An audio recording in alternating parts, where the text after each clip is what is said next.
Hey everyone, in today's video, I'll guide you through installing The Sims 4 Mobile on both iOS and Android. No complicated steps or extra tools, just follow along and you'll be playing in no time. I've tested it myself and it works perfectly on both devices. Let's jump right in.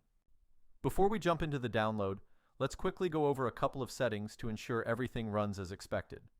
First, open your device's settings, tap on General, then scroll to Background App Refresh and make sure it's enabled, either on Wi-Fi or Wi-Fi and mobile data. This helps the app function properly in the background. Next, go back and tap on Battery and confirm that low power mode is turned off. That feature can interfere with app performance, so it's important it stays disabled. Once these quick checks are done, you're good to go. With that out of the way, let's move on to the actual download. Launch your browser and go to titanmods.com. It's a trusted site offering various optimized and modified tools. Use the search bar at the top to find The Sims 4 Mobile and select it from the available results. You'll land on a dedicated page with detailed info, stats, and user feedback. Hit the Download Now button to start the download process. The download typically takes just a few seconds.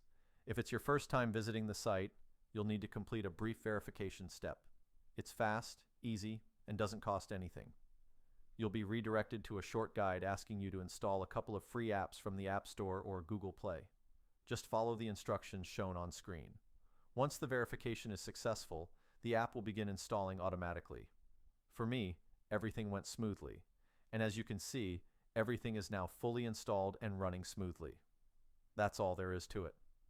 If this guide proved helpful and everything works flawlessly, don't forget to hit the like button and subscribe for more helpful content.